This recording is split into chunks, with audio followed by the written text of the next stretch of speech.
زمین اس کے لیے اور اتنا خرچہ زمین مدرسہ بنانے کا. ٹھیک ہے جی، اگر نہیں کر سکتے تو میں نہیں آتا جاؤں. لیکن ہمارے لیاس صاحب کو خبر تھی کہ یہ مجھے لے جا کے چھوڑیں گے اور یہ کام ہو کے رہے گا. چند دن گزرے تھے، خیر انہیں فکر ہو بھائی اس کو غلط کیا ہم نے، انکار کر کے آ گئے، چلو دوبارہ چلتے. ہرا کر کہا کہ جی ہم نے زمین لے لی ہے اور تعمیر ہو رہی ہے، آپ بھی جاؤ اور مدرس کا بھی انتظام کر دو. حضرت نے مدرسی کا بھی انتظام کیا اور تشریف لائے. پھر کیا تمہیں کہہ رہا تھا، میں نے کہا یہ اس پہلے گشت کی برکت ہے کہ یہ مدرسہ قائم ہوا ہے. یہ اس پہلے گشت کی برکت ہے، یہ مدرسہ قائم ہوا ہے. ورنہ وہ صرف مولانا الیاس صاحب کو بیان کرنے کے واسطے لا رہے تھے کہ جی آپ آ جاؤ، ایک چکر لگا کے چل جاؤ. میوات کا مولانا اسماعیل صاحب آتے تھے، آپ بھی آؤ. میں نہیں، میرا تو مقصد یہ تھا آنے کا، اگر تم یہ مدرسہ قائم کرو تو میں آؤں. حضرت آپ آ جائیے، ہم مدرسہ قائم کرتے ہیں.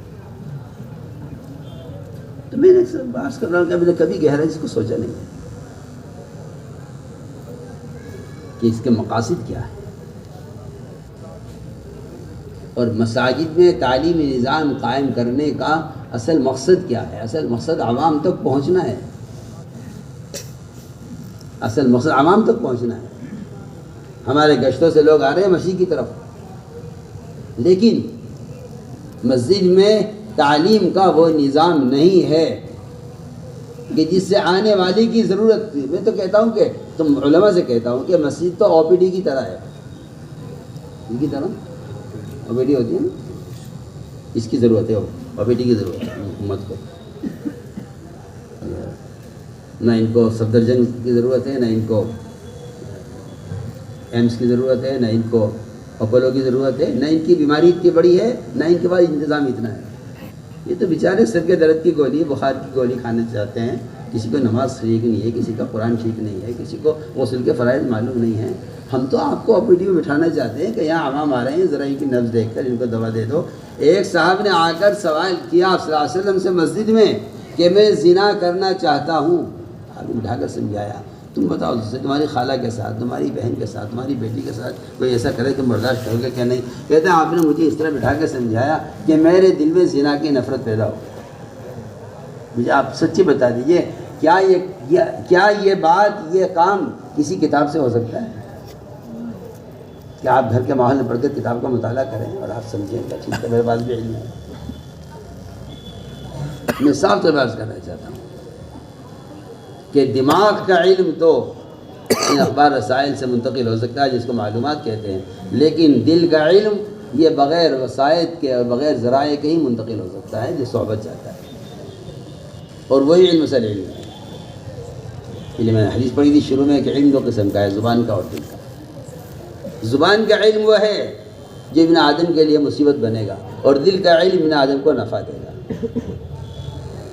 یہ علم دل کا علم کہ اس کا تعلق تقوی سے، اس کا تعلق خشیے سے، اس کا تعلق ذکر و تلاوت سے، اس کا تعلق مع اللہ سے. صحابی کا کہنا کہ میں بڑا عالم بننا چاہتا ہوں، فرمایا اتق اللہ تکن اعلم الناس، تقوی اختیار کرو بڑا عالم ہو جاؤ. تو میری عرض یہ ہے آپ حضرات سے کہ عوام اور علماء کا ربط اس ساری نقل و حرکت کا صرف مقصد یہ ہے، عوام علماء کا ربط. علماء طلبہ کا ربط ہے، بھیجے اس سے انکار نہیں ہے. یہ تو آپ رجال تیار کر رہے ہیں، یہ رجال آگے جائیں گے کہاں؟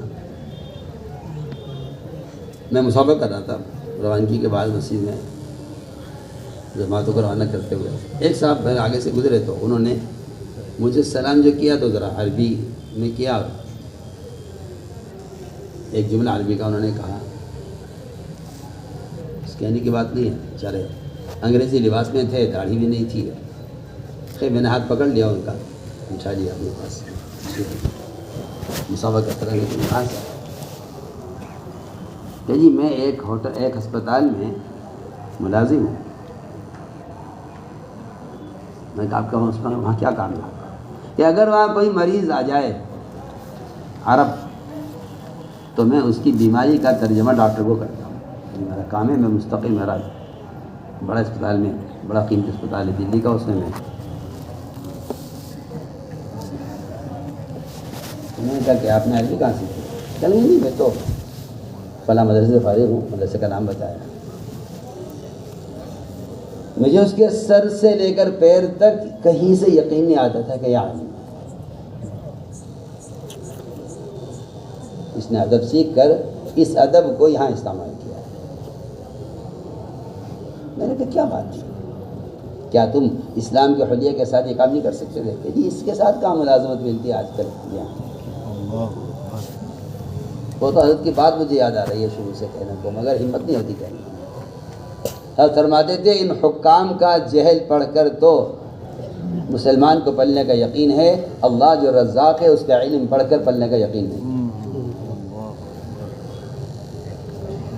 ان حکام کا جہل پڑھ کر تو پلنے کا یقین، اللہ کے علم سے پلنے کا یقین.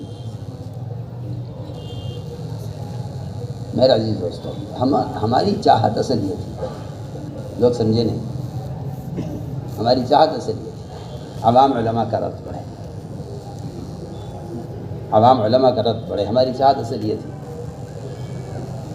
اور اگر آپ کا خیال یہ ہے کہ کتابیں ہیں پڑھو سیکھو جاؤ، ہم اپنے کام میں مشغول ہیں اور کتاب میں ہم نے لکھ کے دے دیا اسے پڑھ لیجئے. میں آپ سے کہتا ہوں 10 مرتبہ آتا ہے حکیم کے پاس مریض نسخہ لے کر، یہ دوا نہیں سمجھ میں آئے گی یہ سمجھا دو، یہ دوا نہیں سمجھ میں آئی یہ سمجھا دو.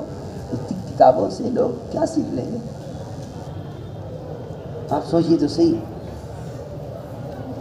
آپ آسان حج کر کے بیان کرتے ہیں، وہاں جنایت کے دموں کا ڈھیر لگا ہوا ہے.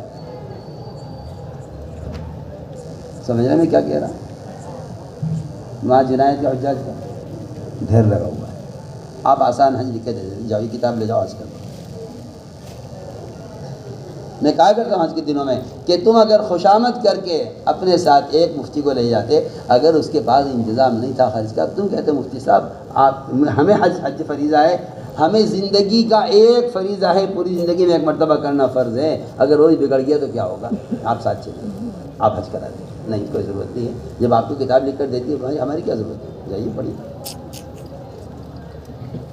میں آپ سے عرض کرتا ہوں کہ عوام اور علماء کا اگر اختلاط نہیں ہوا اور اس کو آپ نے اپنا مقصد زندگی نہ بنایا اور روزانہ آپ کا عوام کے ساتھ اختلاط نہ ہوا، تو میں آپ کو ایک چھوٹا سا واقعہ عرض کرتا ہوں جس سے آپ کو اندازہ ہوگا کہ ہر بڑے کو بڑے کی ضرورت ہے، ہر بڑے کو بڑے کی ضرورت ہے، ہر بڑے کو اپنے سے بڑے کی ضرورت ہے. کوئی بھی اپنے علم پر اعتماد کر لے کہ جی میں جانتا ہوں، کافی نہیں ہو سکتا.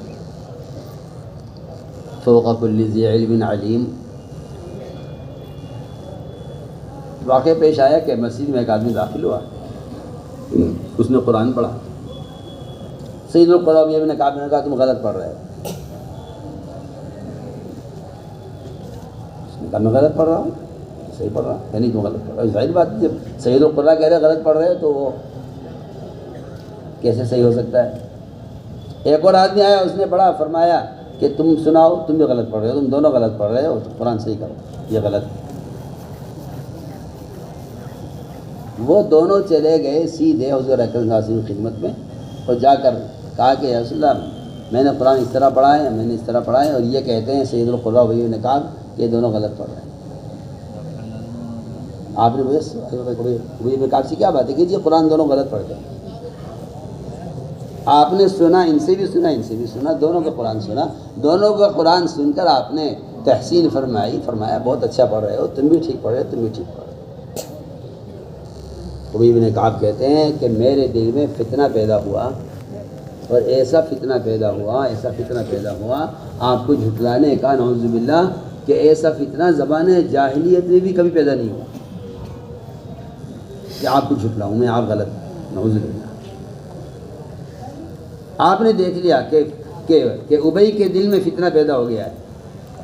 ابی بن کعب فرماتے ہیں حضور اکرم صلی اللہ علیہ وسلم نے میرے سینے پر ہاتھ رکھا، اور میرے سینے پر ہاتھ رکھا تو میں پسینہ ہو گیا، اور میں اتنا میرے یقین کا اور ایذان کا حال یہ تھا کہ میں اللہ تعالیٰ کو اپنی آنکھوں سے دیکھ رہا تھا. جب یہ کیفیت میری ہوئی اور وہ شک میرے دل سے نکل گیا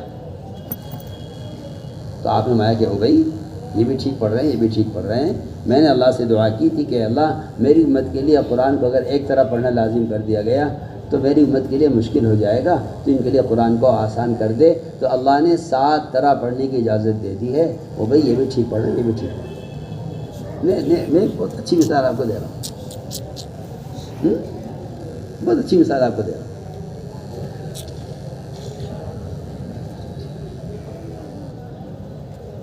اس لیے ہم عرض کرتے ہیں کہ اگر بڑوں کی صحبت نہیں ہے تو خود ہی آدمی تردید کر دے گا آپ غلط ہو گئے، آپ غلط ہو گئے، آپ غلط نہیں۔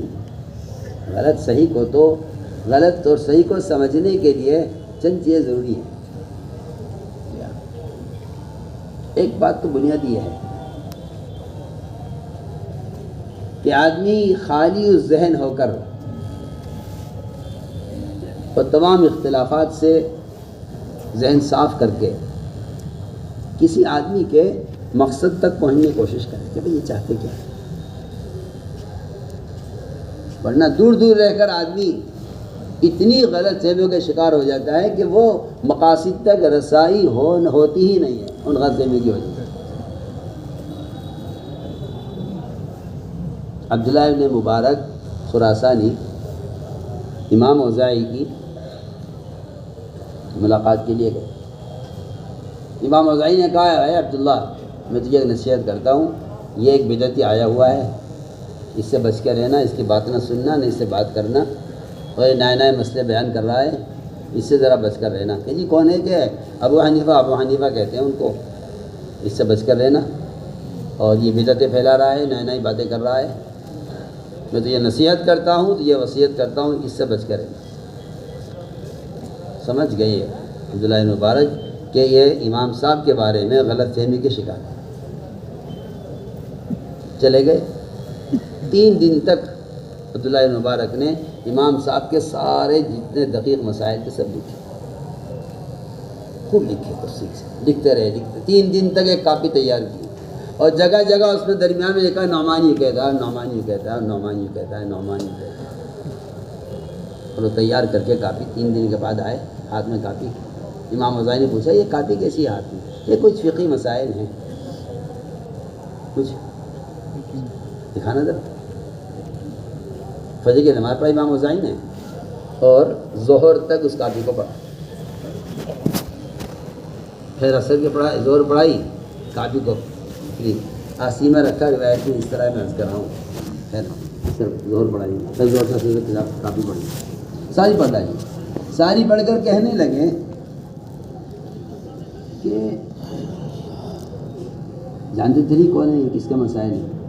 کہنے لگے او عبداللہ میں تجھے نصیحت کرتا ہوں، دیکھ یہ ہے آدمی کام کا، اس کی صحبت میں جا کر رہے اور اس سے علمی استفادہ کر، اس آدمی کا علم بہت گہرا ہے۔ یہ ہے کون آخر یہ نعمان کون ہے؟ یہ جگہ جگہ ہے نعمان یہ کہتا ہے، نعمان کون ہے؟ امام اوزاعی نے کہا جی، عبداللہ نے کہا امام اوزاعی سے کہ جی ہاں یہی وہ عالم ہیں جن کے پاس جانے سے آپ نے مجھے منع کیا تھا اور روکا تھا، اور یہ کہا تھا کہ یہ بدعتی ہے، نئی نئی باتیں چلا رہا ہے، اس کے بعد نہ سننا، یہی امام ہے۔ تو میں عرض کرتا ہوں کہ بعض مرتبہ دوریاں وہ غلط فہمیاں پیدا کر دیتے ہیں، اور فاصلے وہ رکاوٹیں پیدا کر دیتے ہیں کہ جس سے ایک صحیح بات کا رخ غلط موڑ کر یہ نتیجہ نکالا جاتا ہے کہ یہ نہیں، یہ نہیں چاہتے، یہ نہیں چاہتے۔ حالانکہ میں نے عرض کر دیا کہ دعوت اور تعلیم کا تو ایسا گہرا رشتہ ہے، ہم علماء کی صلاحیتوں کو ایک محدود دائرے سے نکال کر ان کی صلاحیتوں کے استعمال میں وسعت پیدا کرنا چاہتے ہیں۔ یہ تو کر رہے ہیں آپ سے استفادہ، لیکن یہ بھی تو کریں، یہ بھی تو کریں۔ اور یہی وجہ تھی کہ حضور اکرم صلی اللہ علیہ وسلم نے علماء صحابہ سے فرمایا تھا کہ یا تو تم جاہلوں کو دین سکھلاؤ ورنہ تمہارے لیے تعجیل عقوبت کی دھمکی ہے، یا علماء عوام کو دین سکھلاؤ یا تمہارے لیے تعجیل عقوبت کی دھمکی ہے۔ 3 مرتبہ آپ نے فرمایا کہ میں دنیا میں سزا دوں گا ان علماء کو علماء نے خود عرض کیا اللہ ہمیں 1 سال کا موقع دے دیجئے، ہم 1 سال میں جہاں جہاں چشموں پر پڑا ہوئے اور جہاں جہاں اسلام پہنچ گیا، علم پہنچا، ہم علم پہنچائیں۔ اور اس پر انہوں نے 1 سال کے لیے آپ سے مہلت طلب کی۔ اللہ نے فضل فرمایا، کرم فرمایا اللہ نے کہ وہ سنت امت میں اب اس شکل میں زندہ ہو گئی ہے کہ اللہ کا فضل ہے کہ 60 70 75 جماعتیں تو علماء کی اس وقت بیرون میں، باہر کے ملکوں میں وہاں کے علماء سے ملاقاتیں کر رہی ہیں، وہاں کی مسجدوں میں تعلیم کا اور مسائل کے میں تو صاف تو عرض کرتا ہوں کہ مجھے فضائل کی تعلیم سے اطمینان نہیں تھا۔ میں آپ سے کہہ رہا ہوں، میں نے اس چیز محسوس کی کہ تبلیغ میں صرف فضائل کی تعلیم تک بات آ کر ختم ہو گئی۔ ارے مسائل علماء سے پوچھو، علماء سے پوچھو، کون پوچھے علماء سے؟ کسے رغبت ہے، کسے فرصت ہے؟ آج یہ کہہ کر چلا لگوا کر بھیج دے کسی کو، جاؤ علماء سے پوچھو جا کر۔ آپ نے جس طرح تعلیم فضائل کا مساجد میں اہتمام کیا ہے، ہماری ذمہ داری ہے کہ مسجد میں فضائل کے ساتھ تعلیم مسائل کا انتظام کریں۔ اور ہم صاف طور عرض کرتے ہیں کہ یہ وہ تعلیم کا نظام ہے کہ جس میں نہ کوئی نصاب ہے، نہ کوئی کتاب ہے، میں صاحب کہہ رہا ہوں نہ کوئی راتب ہے۔ جو مکاتب کا نظام چل رہا ہے اپنی جگہ ہے، ہمیں اس سے نہ کوئی اعتراض ہے، نہ اس سے کوئی اختلاف ہے، کچھ نہیں ہے، وہ ایک الگ مستقل کام ہے۔ ایک آدمی 10 منٹ مسجد میں دیتا ہے، 10 منٹ میں اس آدمی کا حال معلوم کر کے، جس طرح ڈاکٹر ایک مریض کو 10 منٹ دیتا ہے، آپ کو کیا بیماری ہے بتائیے، کیا بخار ہے، کیا چیز ہے، کیا تکلیف ہے، اس کا حال معلوم کرتا ہے، اس کے لیے دوا لکھ کے دے دیتا ہے، اس کو فائدہ کرتا کہ جائیے آپ۔ ادھر آپ جا کے دیکھیں گے کہ مریض کا کب سے اسپتال کے 6 مہینے ہو گئے۔ میں صاف طور پر عرض کرتا ہوں کہ یہ 6 مہینے اس اسپتال میں ہو گئے ہیں، یہ اس کے علاج کی جگہ یہ ہے۔ یہ قاسمی 8 سال میں بنا ہے، یہ ندوی 8 سے 7 سال میں بنا ہے، صحیح بات ہے، لیکن وہ عوام الناس جن کا پاس 10 منٹ سے زیادہ نہ ان کے پاس وقت ہے، اور ان کے بیماری اتنے بیمار ہیں کہ بعض مرتبہ ڈاکٹر کا وقت ختم ہو جاتا ہے، مریض کا نمبر نہیں آتا، ہم تو سے ہوتا ہے کل آنا وقت ختم ہوتا ہے۔ اس لیے ہماری آپ سے درخواست ہے کہ آپ بے شک پڑھائیں، اور جو کچھ پڑھا رہے ہیں پڑھائیں، لیکن بقول حضرت مولانا ابو الحسن علی ندوی رحمۃ اللہ علیہ کے بہت گہری بات کہہ کے گئے، بہت گہری بات کہہ کے، اگر تم نے مساجد کو مسلمانوں کی زندگی کا مرکز نہیں بنایا، زندگی کا مرکز کیا مطلب زندگی کا مرکز بنانے کا؟ کہ جب تک ان کے سارے امور یہاں سے متعلق نہیں ہوں گے زندگی کے، یہ باطل انقلاب سے بچ نہیں سکتے۔ اور صاف لکھا حضرت نے اس میں کہ میں اس بات سے متاثر نہیں ہوتا کہ آپ یہ کہیں کہ جی ہم نے یہ پڑھا ہے اور یہ حقائق اور یہ دلائل اور یہ تخصصات اور یہ کچھ، ٹھیک ہے کیا آپ نے، لیکن یہ سارے تخصصات اور یہ سارا آپ کا علم کا کمال وہ آپ کو ایک عام آدمی کو غسل کے فرائض بتانے اور نماز کا طریقہ سکھلانے سے آپ کو نہ روکے، نہ آپ کو عار محسوس ہو، نہ آپ یہ خیال کریں کہ یہ کام میرے کرنے کا نہیں ہے نا، میرے کرنے کا کام تھے، کیونکہ اگر آئے گا تخصص کرنے کے لیے فقہ میں، حدیث میں، تفسیر میں، ادب میں، تو میری استعداد تو اس کے لیے ہے نا۔ اب میں اس آدمی کو لے کے بیٹھ جاؤں، میں اسے تیار سکھلاؤں، تو میں جو کام میں کر سکتا، یہ بات لوگوں میں عام ہو گئی ہے، یہ کام تو کوئی بھی کر لے گا، جو عطیہ سکھانے کا دعا قنوت کا کوئی بھی کر لے گا، غسل کے فرائض تو کوئی بتلا دے گا، یہ تو معمولی کام ہے، کوئی بھی کر لے گا، میرے کرنے کا یہ کام نہیں ہے نا۔ یہ سوچ نبوت کی سوچ کے بالکل خلاف ہے۔ میں نے شروع میں عرض کیا کہ ایک آدمی آ کر سوال کرتا ہے اور آپ بیان چھوڑ کر اس کے سوال کا جواب دیتے ہیں۔ اس لیے میرے دوستوں، ہم ساری آپ سے سب سے درخواست ہے، اور سال جو لگواتے ہیں، یہ سال لگوانا یہ تو صرف عوام کے جہل کا مشاہدہ کرانے اور عوام کو خود جا کر سکھلانے کی تمرین ہے، یہ تو ایک مشق ہے، کیونکہ یہ باب بالکل بند ہو چکا ہے، یہ باب بالکل بند ہو چکا ہے، یہ تو عوام کو سکھلانے کی تمرین ہے، ایک مشق ہے۔ میں پوچھتا ہوں سال والے سے جو واپس آتے کہ تم نے پورے سال میں کون سی کتاب پڑھائی مسائل کی، بتاؤ، یہ کوئی کتاب مسائل کی نہیں پڑھائی، لیکن بے شمار لوگوں کو نماز سکھلائے، غسل کے فرائض بتلائے، بے شمار لوگوں کو ان کو ان کے مسائل اور ان کو ان کی جو انہیں امور پیش آ رہے تھے اس کا حل بتایا، ساتھ رکھا۔ ایک آدمی اگر سوال کرتا ہے آپ صلی اللہ علیہ وسلم سے کہ جی وہ نماز کے اوقات کیا ہے، فرمایا کہ نہیں یہ سب نہیں بتائیں گے، آپ 2 دن ہماری مسجد میں قیام کریں۔ آپ نے اس سائل کو 2 دن مسجد میں رکھا اور آپ صلی اللہ علیہ وسلم نے پہلے دن ساری نمازیں اول وقت میں ادا کی ہیں۔ آپ بتائیے تو صحیح کتنے صحابہ کو دشواری ہوئی۔ اگلے دن ساری نمازیں آخر وقت میں ادا کی ہیں، جبکہ آپ کہہ سکتے ہیں کہ گھنٹے سے سوا گھنٹہ ایک نماز کے اول وقت اور آخر وقت میں ہو سکتا ہے۔ کتنا انتظار کیا ہوگا صحابہ نے کس کے لیے؟ ایک سائل نے سوال کیا ہے کہ جی نماز کے اوقات کیا ہیں؟